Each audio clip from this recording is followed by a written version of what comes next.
Thank you for having us, and got a lot of exciting news today. The first couple of which are things that are direct partnerships, directly involved with Pensacola State. So I'm up here all the time now. I'm up here a few times a week announcing a new building or a new something. So I want to give a few quick thank yous, introduce everybody, of course. We have Chief Eric Randall here, and we have our city council folks from District 1, 2, and 3 that have been a part of, and certainly their constituents are going to be the great beneficiary of one of our announcements today. So Jennifer Breyer, Charles Bear, and Casey Jones. So thank you guys for being here. And first thing we want to announce is, and then I'll let Chief Randall and Dr. Meadows discuss some of the details, is our Pensacola Police Department substation here on campus in Building 5 that I've said since I've started this job and I think we can all agree that public safety is job one, not for just the mayor or the council, but really for the entire city. And so we were looking for opportunities for many months, just about really a what if. How can we make a better presence, a stronger presence on the north side of our city? We're about 8 miles from one end to the other normally, and with this, we will now have a location, and I'll let Chief Randall get into details, but ultimately this will be a location that will allow our officers to spend more time in the field, more time in the neighborhoods on the north and northeast side of our city, and less time in commute having to head back downtown. So this will not be a customer-facing substation. This at this point, that we have not ruled out that it could be in the future, but this will ultimately be a resource for our officers to be able to transact quicker doing their job and be back out on the beats up here in the north and northeast part of our city that much faster. So with this location, thanks to many folks I'll name, many people involved in helping make this happen, that no citizen or no officer on duty will ever be further than 3 miles from a police location. So we couldn't say that before this partnership. So before I hand it off to Chief Randall to talk a little bit more about some of the benefits and how the police will use that, a huge thank you again to Chief Randall, our city council members, Dr. Meadows, our entire police department. The board at Pensacola State certainly needed their support to make this happen, as well as the Pensacola State Police and our legal office. Vanessa, specifically in our legal office, has worked through many iterations of this again over the months that we've had lots of conversations. So I will pass it off to Chief Randall and then to Dr. Meadows to talk more about the partnership. Thank you. Thank you, Mayor, and good morning to everybody. Thank you, Dr. Meadows, for hosting us here today. Thank you to our city council members for all your support for the police department and public safety here in the city of Pensacola. Today is another great day here in the city of Pensacola, especially for public safety and policing, as we embark on a long mission of being able to be more effective and efficient in delivering police services to our citizens of this great city. The new substation that's going to be stationed here at the Pensacola State College, matter of fact, right here, just across the hallway in the building here, in partnership with our partners here at Pensacola State College Police Department, is going to be a way to make us more effective, to be able to respond more efficiently, respond faster, and create a very unique presence, not only in the campus area, but here in the north end of the city as well. This new substation will assist our officers in the north end of the city by preventing them to have to traverse or travel sometimes 15, 20, 30 minutes from the most north part of the city back to police headquarters to do simple administrative tasks.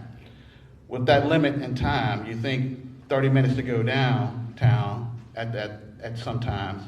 Then if there's a police call for service up here, that's 30, 20, 45 minutes, whatever the time of day to be able to come back to the north end of the city. But officers will be able to stay in the north end and finish police reports. be able to offload camera footage, not only from their body cameras, but from their vehicles as well, be able to do all kind of other assortments of administrative tasks, be able to take breaks. But the whole part and approach to this, and the benefit of it, is being able to keep our north end officers in the north end of the city for most of the things that they need to do. This huge opportunity will be able to expand and enhance the police services in the city of Pensacola. At this time, I know we will make available later for the media to do a walkthrough, because right now the substation is still being worked on and in full construction, and a media tour will be scheduled through our PIO's office at a later date. But I can't say enough to thank the mayor for his vision, other city staff for their vision, for the police department for their support, and especially for our city council. We have a great city council that supports public safety each and every day. And to our partnership, to our great secondary educational institution here at Pensacola State College that are doing great things in the community. And this partnership, as well as other partnerships you'll hear about with this great institution. And the chief goalie over there, who is graciously offered all kind of assistance and extended a helping hand in helping us secure a particular location and break through all the barriers that we may have encountered to make sure this is a smooth transition. But at this time, I'll turn it over to Dr. Meadows. And once again, I can't thank you enough for this partnership and the great things that have come with this move up here to the north end of the city. Thank you. Thank you, Chief. Mr. Gillum and Chief Golan, would y'all come up here and join me? All I had to do was say yes and ask Mr. Gillum to put it on the Board of Trustees for permission for this to happen, and which he did, and it was unanimous among our board. Not that we didn't have partnerships before, but under D.C. Reeves as mayor, the partnerships are budding, and this is just one example of the different partnerships that we're engaging in. The others are workforce development that D.C. Reeves may choose to elaborate on a little bit later. We have close connections to all these city council members, our faculty member here in math, our board of governors with Chief Randall, and at one time, were you a adjunct faculty member?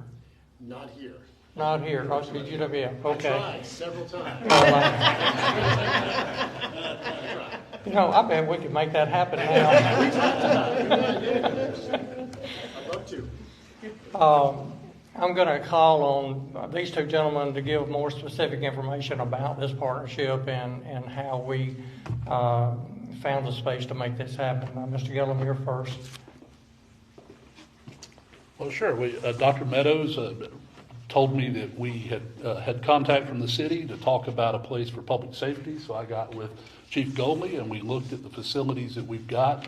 We had a reception area that was no longer used. Our police department used to give out parking decals and make IDs for students, and we've moved that to student services. So they had an area in the police department that wasn't being used that had a great exterior door. So we thought that'd be a great place for them to come in. They've got access 24 hours a day with their own key set. And so we've got a couple of rooms. We had to build a few walls and open some doorways up, but we've reconfigured the area now so there's an isolated place for Pensacola police officers to come in. And we've worked with our IT department and put in secure connections because FDLE, there are a lot of regulations on security of information. So with it being a college with a lot of confidential information, we already have that kind of infrastructure in place. So the city's been able to just join right in. So they've got a secure location, and we're excited to have them working in an area close to our police department because while we don't look forward to anything happening, there are from time to time there are issues that we reach out to Pensacola Police and ask for their assistance, and they have always been very helpful, including times I can remember many years ago when we had officers going through a building at 2 a.m. So they were a great help then and have always been a great help to the college. Chief Gold, you want to add anything to that? Yeah, absolutely. First of all, we've always had a great partnership with Pensacola Police Department. As the chief of police here at the college, having a police presence here from Pensacola Police Department, I rest easier at night knowing they're here. We've had, like I said, we've had a great relationship. We've had calls here where Pensacola Police Department has responded, and I usually see Chief Randall as one of the first officers that shows up on scene. This just continues the relationship we have, and it's a wonderful opportunity. Thank you. Thank you, guys. I appreciate it. And I wanted, certainly our city council, their job one is to represent the citizens. And this is District 1, 2, and 3 that we see simply as the greatest beneficiaries of this, that what Chief Randall described was these drives of 25, 30, 35 minutes. Those would be happening from Scenic Highway, from Creighton Road, where you'd have to travel all the way back downtown. So anyway, I won't go alphabetical. I'll go numerical order with District 1 and Councilwoman Breyer. Thanks. I have to thank you all for doing this. This is a perfect partnership of the two me's right here. So on behalf of my city council members and myself up here on the north end, we're incredibly grateful to have this in action and to have this police presence. I myself, years ago, prior to Chief Randall, that I will always say, had an incident at my own home, and the police were too far away to respond, so I never got response. And since then, this has been a goal of mine to see some kind of presence like this up on the north end. And I think for our three councils, we all, even though this is physically my council, we're all within a stone's throw of each other. And this really will serve the community well. I think it's both good for the community and for the school, and we're grateful to have this partnership. Thank you. Thank you, Dr. Meadows. Thank you, Mayor and Chief. Councilwoman Breyer, thank you for your dual role.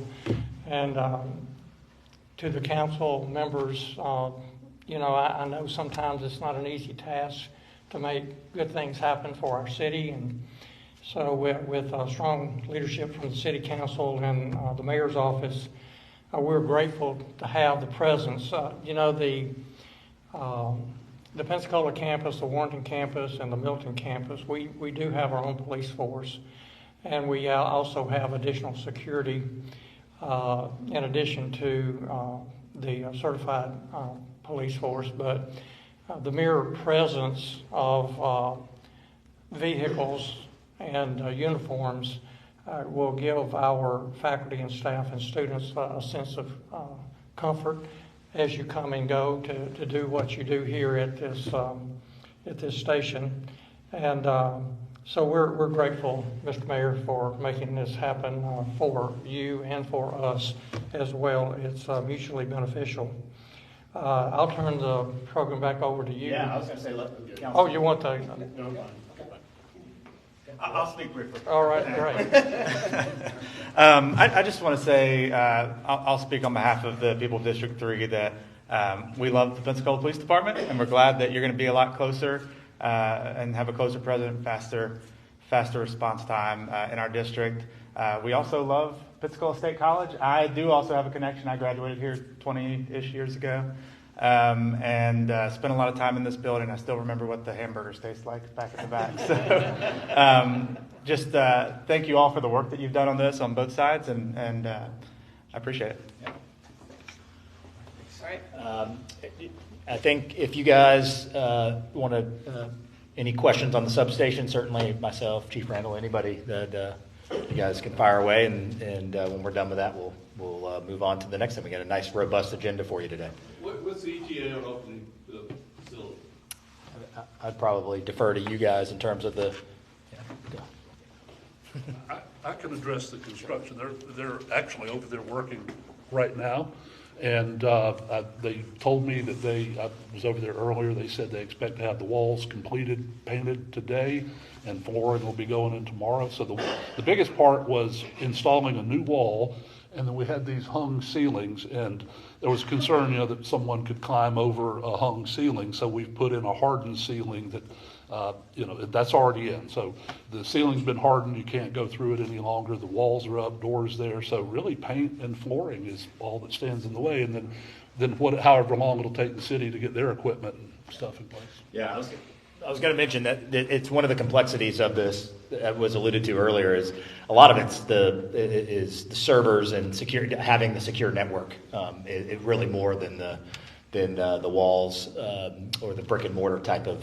I think those will be ready probably before Chief Randall and I were just saying. We're looking at on our side probably about 90 days, to be fully in. Not based on the construction, that'll be done earlier, but we're looking to be online in 90 days. Into January? Yeah. Will any new personnel be hired? I don't believe that's the plan at this time. I think, again, we're going to really treat this as a phased approach. Again, one of the big questions we get is, will someone be able to drop off a form? Will they be able to make a complaint here? At this point, we kind of want to see how this operates. I would say from the PPD side, we wouldn't. This is ultimately going to be a place where there's going to be parking reserved and a desk reserved and all of the infrastructure for an officer. If there was an incident at Sacred Heart, if there was an incident at the mall, something like that, to, again, save those 40 minutes in commute and just be able to do it here. So that'll really be phase one, and I think we'll probably learn a lot from that. And if I could see a scenario maybe down the road where you could have a walk-in or certain walk-in hours to start helping the citizens save that same time, that they could come if they had a complaint or some kind of procedural paperwork. But there won't be any evidence taken. That's a whole nother set of infrastructure, as you can imagine, to collect evidence and have that dropped off. So any physical evidence would still have to go to the main headquarters. But some of these, again, these transactional things that are an inefficient use of time to travel from one side of the city to the other now will be mitigated. And so I know it'll be a big help to the officers. We'll have an official name? It's funny that we've batted this around a lot. We've been calling it our PPD substation, but we didn't want to confuse anybody and make it sound like that there could be the customer facing. So no, but we're open, Tony, for suggestions if you do have one. Yeah. PSC substation, PSC outpost. Yeah. I mean, we've just been. I think we've just, as a placeholder, we've kind of just been referring to it as our north substation. But I don't know. Dr. Meadows is a creative guy too. He may come up with a better name that's more memorable for that. But again, very excited to have this opportunity, and again, there was a lot of layers of complexity to this to make this happen. It's not just an office somewhere. It is all of the servers. It's these partnerships that allow this to happen. And what's really great is this is not opinion; it's fact. That citizens in the city of Pensacola are safer in 90 days than they were before. There's no debating that our officers having this kind of access quicker, more efficiently, to be able to be on the beats that are up here in the north part of the city and be able to be back on the street. All this really means for you, the citizen, is that is more time in our cars in your neighborhood and less time commuting to go handle transactional work. So it's a great day for the city, and again, so many thank yous, and to everybody up here, thank you for helping make this happen. So, go ahead, Jim. I was just going to ask about when y'all first had the first conversation about this to today. How long was that process? Ooh, that's a good question. I'd have to go pull emails to get it exactly right, but it's been several months. I mean, this is not let me say this: it's been several months since we have been looking at this internally. And we had actually looked at a couple of different locations, all up in the same general area. But it was really Dr. Meadows and I, while we were in that process, we were meeting about something unrelated, actually airport and ST related things. And I said, man, it was kind of like a light bulb went off, and I'd say, there's no better partnership that I think is a huge benefit to the police department, a huge benefit to the university. Again, increased presence of police officers driving through this campus is great. The proximity to the airport, our hospitals, it just kind of made sense as we were looking at a lot of different places. I said, well, man, this might be the best idea of all, even better than the ones we were considering previous. So it's one of those things, you work on a lot of stuff together and good things happen and good ideas take shape that didn't start that way. So internally it's been several months, But I think really once we felt like we could make it work and we felt like the board would support it, the PSC board would support it, this moved pretty quickly once we kind of made the decision to move forward, probably a matter of a couple months, I would say, maybe 60 to 90 days. All right. Well, again, thanks again, everybody. If Dr. Meadows would stick up here, and then as well as Ted, if you'll come up, we'll talk about our second. Thank you, guys. Appreciate it.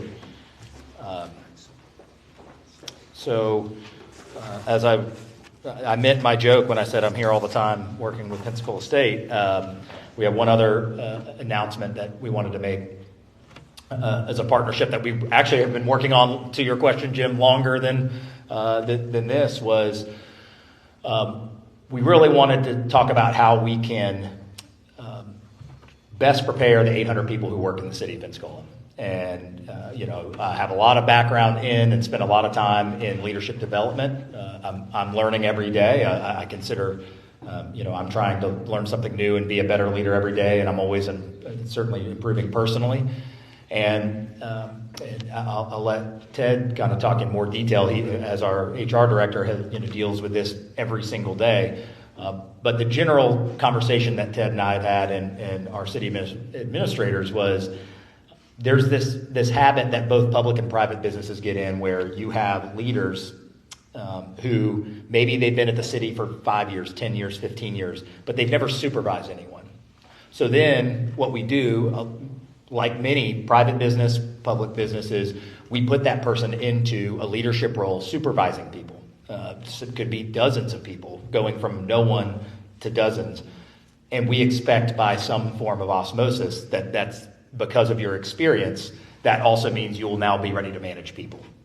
And so I think that's been a complacent expectation, especially happens in city and county type governments. And so we wanted to take a proactive approach and say, hey, we think the employee deserves a better opportunity to succeed than that. We shouldn't expect, myself and the administration shouldn't expect by osmosis that someone who's never supervised someone will magically know the day that they're hired how to do so.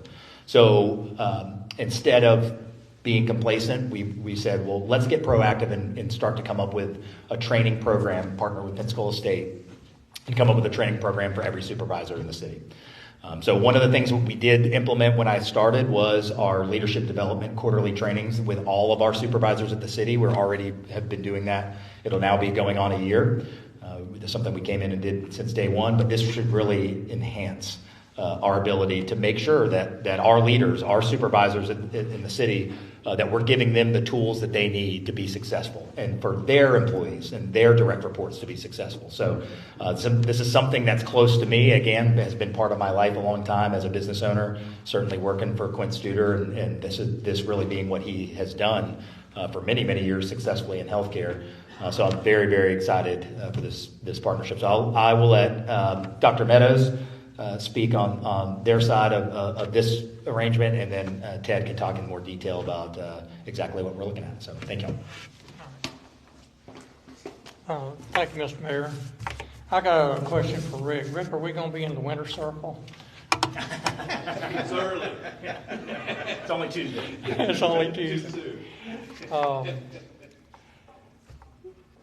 When the mayor and his staff spoke to us, we were eager to say, yes, we can make a lot of different things happen. And this is both a credit and a non-credit kind of program where employees may enter into a credit track program for certification and a degree, if they wish a degree. The whole genesis of this, of course, is, as the mayor said, that you can't expect people that have done an exceptionally good job in their present position to be able to understand and have the knowledge set and the skill set to lead others just because they were successful as an employee. So this is some insurance added to the success of people that have promise in leadership positions within the city employment ranks. And thank goodness that we have both the continuing education option and the college credit option. And this applies to all levels of employees, all the way down from, if you look at the individuals that need a CDL license, to the individuals that work in the motor pool, to the mid-level management people that are in offices, and even in some cases, people that are even higher up in the hierarchy of city government. So it's available to all that the city wishes to enroll in this kind of a program. We're excited to have the partnership. It further cements the working relationship between a governmental entity and the college. I was thinking of that name. If we can throw college in it somehow, the college substation, that would make it sound pretty good. And Mr. Gillum did mention something to me is, we don't have lockup facilities here, so there'll be no prisoners housed on the campus. He said there was a rumor going around that there would be prisoners housed, but we call upon the city and the county to house any prisoners that may show up on our campus. So we'll belay that rumor on the past announcement. But anyway, I'll turn it back over to Ted, and you can go into specifics. Great. Thank you, Mayor. Thank you, Dr. Meadows. We're very excited about this partnership, and as Dr. Meadows mentioned, it really is something that can impact all of our employees. We have plenty of skilled employees that could have their skills enhanced by the certificate programs that the college offers. We're going to make sure that our employees know about those opportunities.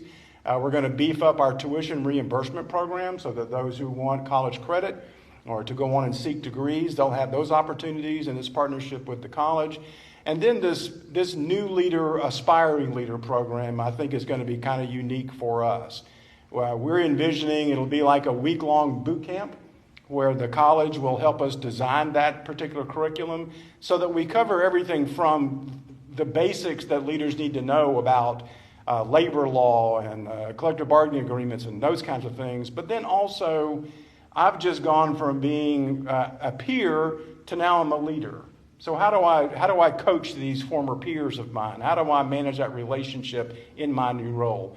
So this will be a week-long program for our existing leaders, and then also for those employees who desire to be a leader. So the aspiring leader can take advantage of this program and get their skills enhanced to prepare them for a future leadership role. So we're very excited. We think it's a very unique opportunity for us to partner with the college, and certainly enjoyed our efforts so far to get this program kicked off. So thank you, Dr. Meadows and Mayor. Yeah, thank you. So yeah, again, thank you to our HR department, Pensacola State. Very excited for this. Every time we do one of our employee appreciation things, we say the same thing every single time, which is, people is the biggest investment we have to make as an organization is in our people. And again, we can't sit around and expect that things will happen magically. We have to invest, and if that means making sure that we pay competitively, if that means making sure that we train competitively, we can't wonder if we have turnover, if we have people leaving, if we have jobs that we can't fill. In those scenarios, my habit has always been my whole life to say, to hold up the mirror and say, what can we do better? To have better outcomes for our employees. And sometimes it's complex, but I think this is a great opportunity for us to help build the skill set of the people, invest in the people who work for us, and make sure they're happy to come to work every day, and that they have a future, whether it's with the city or somewhere else down the road, a certificate, those kinds of things that give them greater opportunity. That it's okay if they're not with us we don't want them to go anywhere, but if they're not with us for 20 years and there's a better opportunity for them somewhere else, then that should be the duty of the city to make sure that people leave better, more qualified, and more skilled employees than when they started with us. So very excited for this, and again, happy to take any questions on this, and then we'll get to the rest of the stuff. If not, we can jump right into it. Thank you, Ted. Go ahead. Oh, all right. Go ahead. All right. So specifically what this involves then is that this allows employees, if you would like to receive certification, that there will be some tuition help to help them with their job. upright, or if they want to pursue an AA degree. That's correct. Now we'll have curriculum that we'll curate on the leadership side of things, Right. as well as bolstering. There is some existing tuition reimbursement. It's been living really, department by department. Right. There's not really a consistency to dollar amount and how proactive we are. So we're trying to really consolidate that effort as well within certificate programs. So will the leadership thing be a requirement for someone to be a supervisor? Will we start to work? I don't know that we've nailed down that we would that it would be a requirement. My intention would be that we've offered it, and it's something. And what the cohesiveness that can happen is if everybody's taking the same leadership training, then communication amongst leaders becomes more consistent as well. So I don't know in what form it will be mandatory, but the expectation is yes, that existing, and certainly what I could probably say is safe, more safely would be any new promotions, leadership, starting from this point forward, certainly this will be an expectation. How we onboard the existing leaders might be a little more, complicated, maybe a certain amount of time. So let's go back to what's the ETA for this? When do you think you'll have this all? I think we'll be able, I think with the leadership boot camp, probably by the spring, we'll have that in place. Okay. And then we're just letting our employees, connecting with the staff here at the college to make sure our employees know of all the opportunities. We expect to have a budget item going before the city council probably in December for the tuition reimbursement program. So all that'll be rather quickly in place here. Rick, that's a college certificate, an associate degree, or a baccalaureate degree. If someone already has an associate degree, they can pursue the baccalaureate degree. So, all right, Ted, Dr. Meadows, thank you guys so much. And Dr. Meadows, thanks again for renting us the room for the rest of the next few minutes. I appreciate that. All right, last longer item, and then I know that I previewed yesterday was red light cameras. Chief, if you want to come on up. And I think Dominique has given out you've got the data in front of you, and I'll give you a little refresher of how we got here. And then what I'm going to do is I'm going to have Chief Randall walk through the data that's in front of you. There's a lot of columns, a lot of rows there, and we want to make sure as you guys communicate out to the community that you have an understanding of what you're looking at there. So genesis of this, just as a reminder, in my transition report, it was mentioned by former Chief Tommy Leiter, who was on my transition team, about looking into this. And as a matter of fact, a couple of years ago, this same company did this same study. I believe it was back in 2021. So we looked into it, and the first question always starts at, what are the most dangerous intersections we have? And we talked about those last week. 9th and Bayou, 9th and Airport, fitting that we're in the same location, which is the northwest corner of this campus, as well as Fairfield and Davis. And you guys can see the year-over-year crash data, not whether it was a red light or not, just simply the accidents that happened was the most prevalent at those three intersections. So you guys know how data-driven I am, is to say we want to get as much data as possible to outline really where our biggest problems are. Where are people running red lights? We're not going to just pick a couple lights that we think might be. We don't want to just say take crash data and then just put them at those three lights and say that's solved the issue. Let's look further. And so what you have in front of you, and then I'll bring Chief up to kind of walk through this with you, this is the data that we just were given in June. And I believe it's 17 intersections in total. And those are all what we call approaches, is the list that you see. But this started with that study in June, and this was over, I believe, a 16-hour period in one day. And so you'll see the different directions and all that. But I'll have Chief, thank you, to walk them through everything. Well, thank you, Mayor.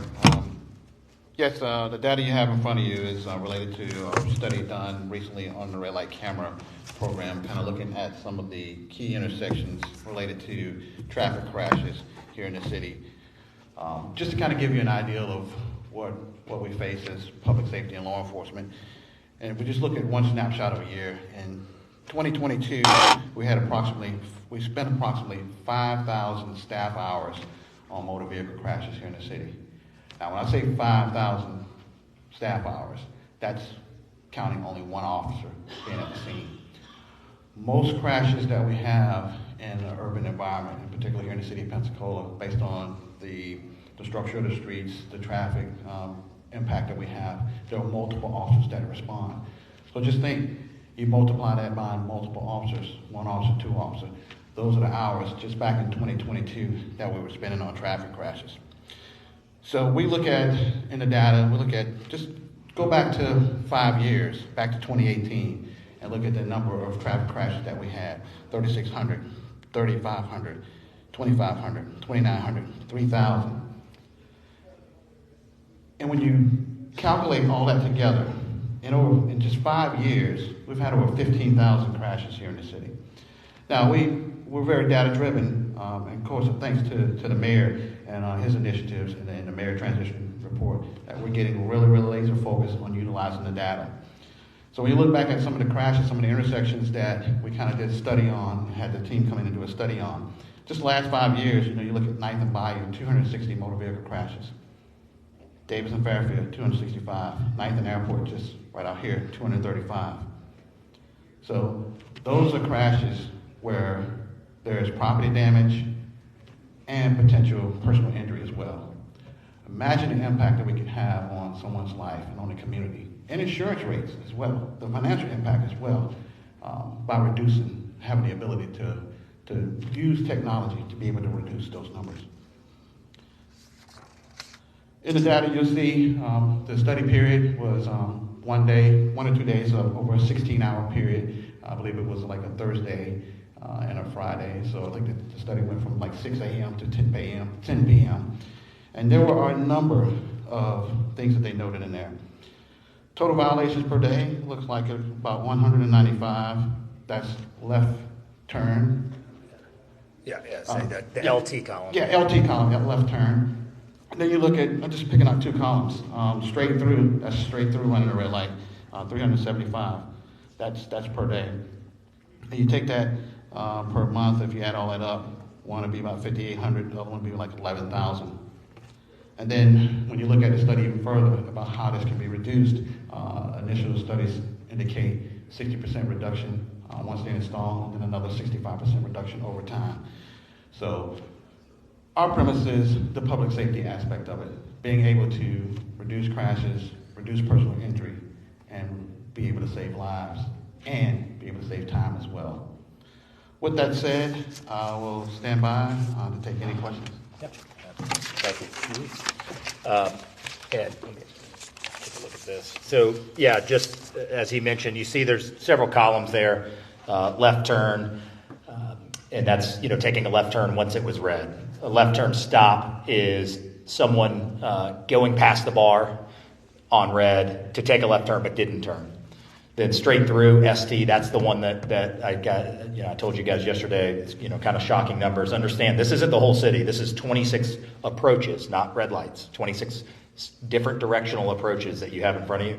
And we had 375 straight through red light run. It's just at those intersections. And so as Chief, to reiterate what Chief said, you extrapolate that over a month, just these 26, that's 11,250 red lights run. And that's straight through. So you look at the other columns, straight through stop, of course, that's if they passed the bar, didn't go all the way through, but they stopped past the bar. Obviously, we wouldn't be ticketing or traffic, that's not our main concern, as well as right turn and right turn slow. Those are right turns on red without stopping, those kinds of things. Obviously, goes without saying, that's not our focus. Our focus is people blowing straight through a red light, and that's what we would be focused on putting in any infrastructure at this point. So I told you the numbers are alarming, and again, I think that this shows it, that in a 16-hour period we have 375 opportunities for someone to be T-boned in the middle of an intersection, for pedestrian to be hit, thinking that they can cross the street, or bicyclists to be hit. So where we sit today is we're going to finalize, a pilot set of locations. Again, you guys, you're smart guys. You can go through this data and probably make some pretty good educated guesses about where those will be. I don't want to announce those as final yet. I don't want to cause any confusion as to that that we say it's these and it's going to start tomorrow, because that's not the case. There will be some lag time for obviously we have an ordinance change for this, as well as we would have to. It'll take some time to get the infrastructure up, with our partner. So both of those things will mean that it won't start right away. But our intent is, I would say, somewhere between 12 and 15 approaches will probably be, again, not intersections, might be approaches. And I will use one example. If you look at the data of Fairfield and Davis, we told you that was one of the worst intersections we've had. There's a significant majority of the issues are actually east-west on Fairfield more than it is north-south on Davis. So that illustrates an example of the analysis that we're doing right now, is to say, let's not just say that this intersection is one of our worst and then put approaches at all four. Let's make sure that we're attacking the problem a little more surgically than that, and that we're addressing the issue as efficiently as possible. So that's where we're at with it, is that we will probably, I would say it's safe, finalize between 12 and 15 approaches, and we will treat it as a pilot. And what I mean is, like we've talked about all morning on other issues, we're going to learn through this. We're going to see what's working. I'm aware of, there's a school of thought out there that does this cause, do red light cameras, maybe that there's some data that supports that it causes some fender benders or some, with people stopping abruptly because they know it's a red light. And we'll see. We'll keep an eye on that. If we start to see that that's a particular issue somewhere that is of grave concern, certainly we would have the ability to pivot. But that being said, I will take a fender bender on the front of the intersection more than I'll take a 50-mile-an-hour T-bone in the middle of the intersection any day of the week. So that could still, even though it may cost us man-hours for the accident, it certainly may not cost someone their life.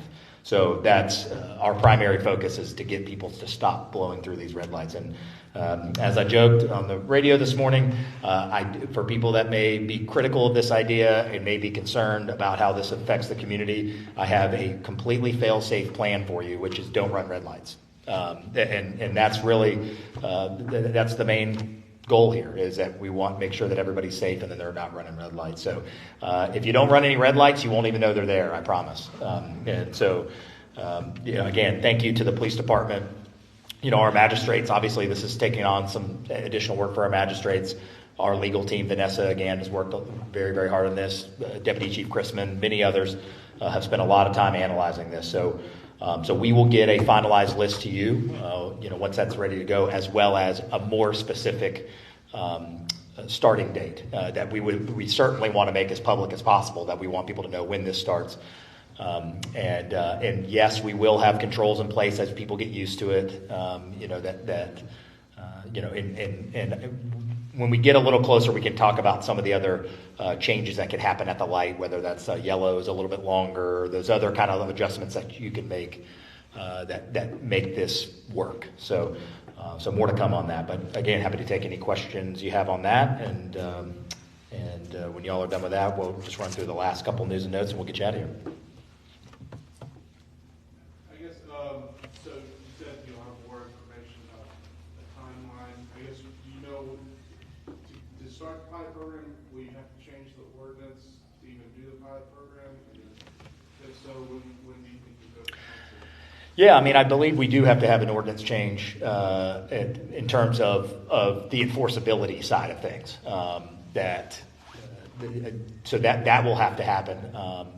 But that really is going to work in tandem with the infrastructure side. In other words, if today that ordinance was already passed, we would still have some lead time. To go to 12 to 15 intersections, put up cameras, they're going to have to work with our public works department, all that, making sure that everything's installed, in working order. Do you remember, Chief, at the exact estimate, was it 90 days or so that it would take just the company to get it online? Right, it would take about 90 days once we get it. Right. So obviously they probably won't, to ensure that it's going to pass, of course, they probably won't start on that work, but we want to get them as ready to go as possible so that when the ordinance is passed, hopefully that they would be able to get going as quickly as possible.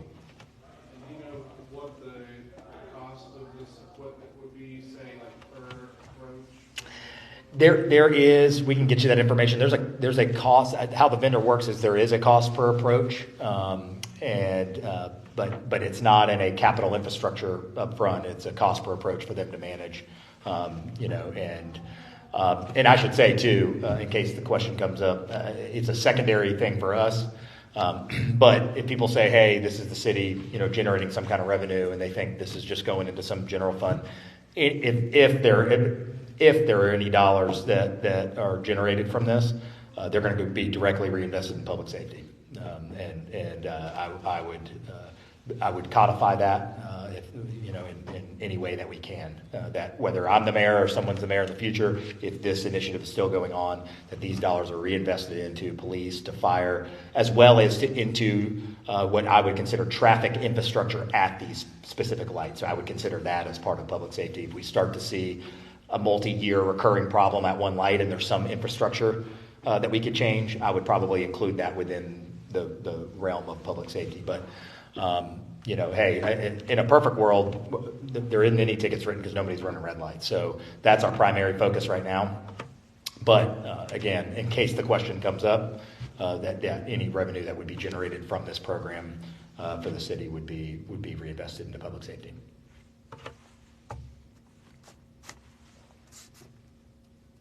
Anything else? I'll ask. Go ahead. So, I guess, are you concerned at all about just the public's reaction? So you're taking off red light cameras now, and you have recycling and parking. Are you concerned about the public's reaction that this is yet another thing that may be unpopular? Yeah, I think anybody I'm human like everybody else, and I want, what we all want is for people who live here or people who work for you to be happy, and that it's a place that they're proud to live in, and that they're happy to live in, and that they brag about to their friends and family when they want them to visit. I think that's what we all want. That's why I'm doing this. But sometimes to be able to get there, we've got to make adult decisions, and that I don't see as the path to being there is complacency or pushing off decisions that will get the city in a better place to be successful. And so, it's what I signed up for, that not every decision I was going to make is going to win a popularity contest, but I do think it makes us safer. I think it makes us better stewards of our environment. I think it allows us to generate revenue. In the case of parking, it allows us to generate revenue that will be much needed for mayors beyond me that need to support the infrastructure of a downtown that's bursting at the seams. We can. The easy thing for me to do is to pass that obligation on to the next mayor, but we have to make adult decisions on things sometimes. And so, certainly, I hear it in my email. I understand that these can be controversial, but I promise I'm not doing it because I want people to be upset with me. I'm doing it because I think it's the right thing to do. And as I've told you guys before, the easier thing to do is nothing. If you want me to be frank, I think is to just decide that even though these might be issues that are staring us in the face right now or in the future, it's just easier to do nothing and say that everything's okay. And I tell everybody, this is the citizens' government. That this is not my business. This is not my company. This is the citizens' company. But there's a lot of decisions that I make that I treat that I think the expectation of this position is that you treat the money of this city, the taxpayers' money of this city, like it's your own, and you treat the employees like it's your own business. And so the decisions that I'm making are solely rooted in doing what's best for the people who work here, doing what's best for the citizens, and sometimes that comes with growing pains. So, but I'm very confident, and that's why we take a data-driven approach. We can show data on every one of these decisions of why we chose it. We don't make decisions in a vacuum or without research. And I certainly understand when people disagree. That's their right, and I'm in public service, and that means I serve everybody, not just people who agree with me, but people who disagree with me. So that's where we are, but I feel fully confident that we are going in the right direction on these issues and that we're going to be a better city for it.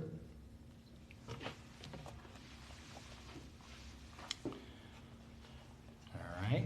Any other questions? I can grab that. Sorry, I didn't mean to steal your iPad. Thank you, guys. And then just the last couple, there you go. Just the last couple of quick notes. I know we've had a lot to cover. Thank y'all for being patient, but just with a council meeting coming up and wanted to get a few of these things to you.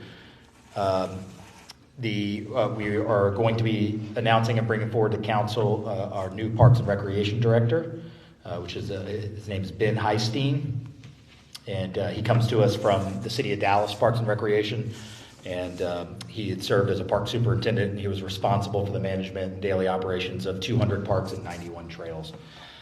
And in that role, he managed a staff of 160 employees and administered an annual operating and maintenance budget of more than $38 million. I had a chance to meet with him in person during the interview process, and I'm really excited to get to work with him. And I'll mention too that I know that he's met with our interim with Tanya, and I'll say publicly that since the change in leadership that Tanya has done everything she's been asked to do, and she's done an amazing job as interim. And I know she'll continue to do an amazing job as leadership within our Parks and Rec department. So I don't want there to be any implication that an external hire is an indictment of any way of the job that Tanya did, and will continue to do for us, I hope, moving forward. So at the end of the day, I think it was time for some fresh ideas in a very front-facing department. As you guys well know, we hear about issues, concerns with Parks and Rec, and I think someone coming from an organization the size of the City of Dallas Parks and Recreation that has certainly managed these kinds of things before, with significant structure and auditing and all those things and the processes that he described in Dallas, I think will be really a great learning experience for our current staff, and so really excited to get him on. So that at the November 9th, that's the 9th, right? The council meeting. I'll make sure I'm having dates correct. He will be there at the 9th for the normal agenda item. So looking forward to that. Also, you will see on the agenda a application for the Sun Trail. If you followed the legislative process closely last year, you'll remember that Senator Pasadomo, the president of the Senate, had made a one-time $200 million injection to the Sun Trail, which is a multi-use path that goes throughout Florida. So that about 2 hours after that got announced, I went and pulled up the map of where the Sun Trail runs through the city of Pensacola, and let me back up. The $200 million was to fund unfunded portions of the Sun Trail, was specifically what it said. So I went to go look and see exactly where the designated Sun Trail was, and it's 2.2 miles from the 3 Mile Bridge to the Bayou Chico Bridge. It runs right through the heart of our downtown. So knowing that there'll be a lot of cities and we have to punch above our weight class, our team, our Public Works Department, Caitlin, and Transportation, we do what we have to do to compete in the state of Florida, as we got on it faster than anybody else. So we have two proposals that'll be going for the Sun Trail Grant Program. One is going to be a protected multi-use path from the northern foot of the 3 Mile Bridge all the way to Tarragona Street.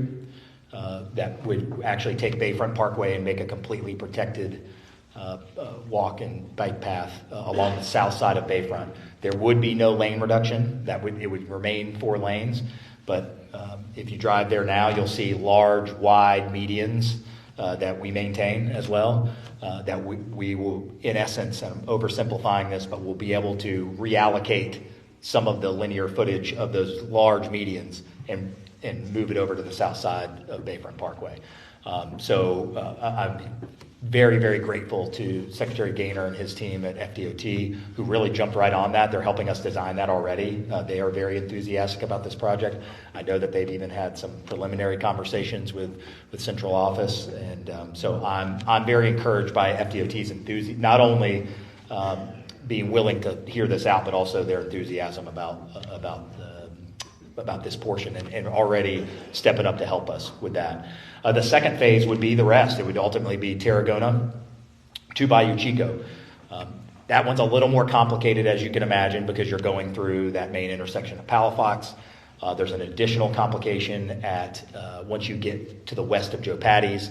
We've got an abandoned rail bed. We're actually working with the current rail owner about potentially abandoning that bed for at least up to D Street. A, B, C, and D Street would be where that acreage could be reallocated. And there's only one current active user of that rail that runs south of Main Street, which is the lumberyard there at about F going backwards. So they, with that current operator, they would need to keep that rail that at least to D Street to be able to back up and move back and forth. So that's not part of our Sun Trail request, but that's part of the complexity of the request. So it could be that the multi-use path would go to E Street and then down Cypress. That might be easier. So that's what we're proposing now, is looking at all of that. And we know that there's some FDOT funding coming for the West Main project that we hope to about around $2.5 million to hope get our hands on in the TPO. So anyway, you'll see it as two separate requests, but that map will be made available, and that's something that we're going to be bringing to council to get their support. And we know we've given you enough today, but we'll just two very quick items: FDOT road closure of Scenic Highway for resurfacing, restoration, and rehabilitation.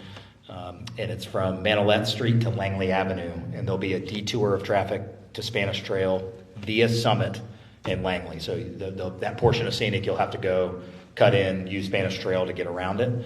And it should only last about 2 weeks. So the resolution of support's going to be at the November 9th meeting. And the project will not be out to bid until after January 1st. And so the anticipated start date is around the end of March and April. So again, we got a long time before that 2-week delay happens, but it's going to be on the agenda. So we didn't want anybody to think it was closing the next day. And then last thing, the fire department car seat rodeo event this Saturday, November 4th. And that will be 9 a.m. to 1 p.m. Saturday at Fire Station 1, located on 475 East Strong Street, right there along Cervantes and Strong. So would love to see everybody get out there. And I believe we're over 250 smoke alarms installed by our fire department now with our 2 smoke alarm Saturdays. So very excited about their progress. So thank you guys for bearing with us. And I said I was done. Our monitored recycling drop-off opens this Saturday as well, that we've been announcing the last few weeks, 7 a.m. to 3 p.m. to 2759 North Palafox between Terhar Drive and Leonard Street. We'll have 2 staff members out there as well, so I appreciate sanitation getting that up and going, and excited to see if we can kind of this reset button, at least in this very small temporary way, start to see the contamination go down and make sure that we're doing better for the environment. But now that is it. So take any questions that you have. On the Sun Trail, Yeah. does that have an impact on the hashtag project? Potential positive impacts. I think what we would look at is if we got the second phase funded is how that integrates with hashtag. And if you recall, the original hashtag in 2018 calls for Cedar Street to actually become a pedestrian first. I mean, obviously car travel would still be allowed east and west, but when you get ultimately to just west of Tarragona all the way to Balin, and actually further, you get to go under those crepe myrtles towards Port Royal.